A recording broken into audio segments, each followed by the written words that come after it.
Apakah seorang direktur perusahaan namanya harus tercantum di dalam akte pendirian perusahaan? Jawabannya ya. Nama direktur perusahaan itu harus tercantum di dalam akte pendirian perusahaan atau anggaran dasarnya. Jadi akte pendirian perusahaan itu berisi anggaran dasar yang di dalamnya ada tercantum nama direktur dan nama dewan komisaris.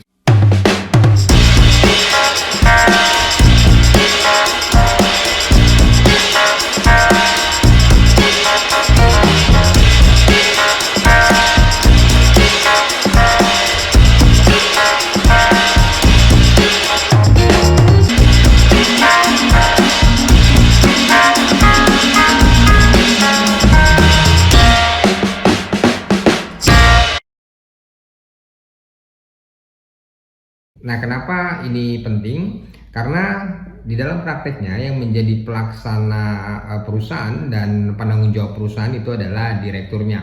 Direkturnya ini yang menandatangani kontrak-kontrak atas nama perusahaan. Direktur juga yang namanya tercantum di dalam perizinan-perizinan perusahaan, dan direkturnya juga yang bisa maju mengatasnamakan atau mewakili perusahaannya ketika mengajukan gugatan atau digugat di pengadilan. Jadi seorang direktur ini punya peran yang penting di dalam sebuah perusahaan karena direktur ini yang mewakili sebuah perusahaan, bertanggung jawab atas nama perusahaan. Oleh sebab itu nama direktur ini harus tercantum di dalam akta pendiriannya atau di dalam anggaran dasar. Di dalam prakteknya kadang-kadang banyak juga perusahaan yang menandatangani kontrak-kontraknya, kontrak-kontrak perusahaannya itu bukan dilakukan oleh direktur perusahaan, tetapi dilakukan oleh karyawannya, misalnya oleh GM-nya atau oleh manajernya.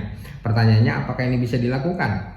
Jawabannya tentu saja tidak bisa ya, karena sekali lagi yang bertanggung jawab dan mewakili sebuah perusahaan dalam hari ini perseroan terbatas ya, itu adalah direkturnya. Nah, karyawannya, apakah itu GM-nya atau manajernya, boleh saja menandatangani kontrak-kontrak atas nama perusahaan sepanjang mendapatkan kuasa dari direkturnya.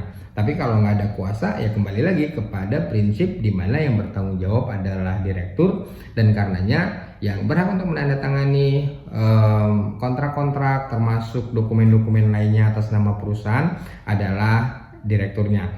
Jadi itu pentingnya kenapa yang harus menandatangani dokumen-dokumen perusahaan adalah seorang direktur. Bagaimana caranya mengetahui apakah seseorang itu ketika menandatangani kontrak misalnya, apakah dia benar-benar direktur perusahaan atau tidak?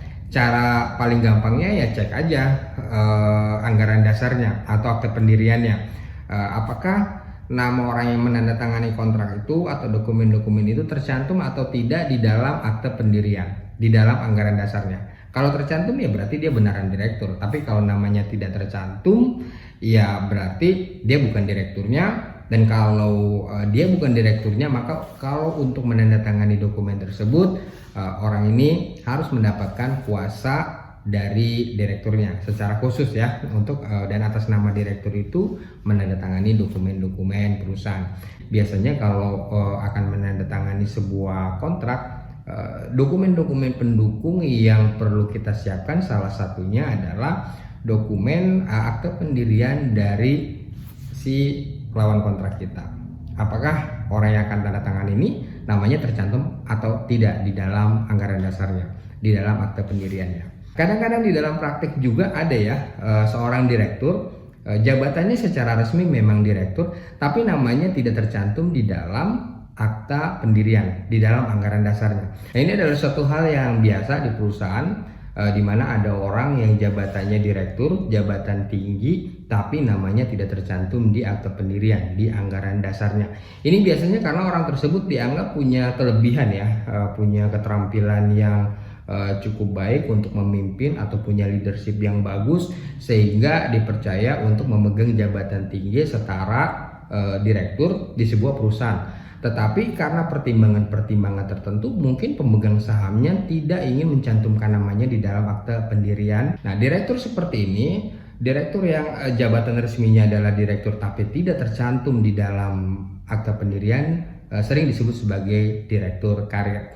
Nah, pertanyaannya, apakah direktur karir ini bisa mewakili perusahaan karena jabatannya direktur? Kembali lagi kepada prinsip di mana direktur yang bertanggung jawab dan mewakili perusahaan adalah orang yang namanya tercantum di akta pendiriannya, di anggaran dasarnya. Nah, karena direktur karir ini namanya tidak tercantum di dalam akta pendirian, di dalam anggaran dasar, maka dia tidak bisa begitu saja mewakili perusahaannya. Harus ada pemberian kuasa dari direktur akta, istilahnya direktur akta ya, direktur yang namanya tercantum di dalam akta kepada direktur karir ini. Kalau nggak ada pemberian kuasa untuk mewakili direktur akta, maka direktur karir ini juga tidak bisa mewakili perusahaan menandatangani kontrak-kontrak atau dokumen-dokumen lainnya.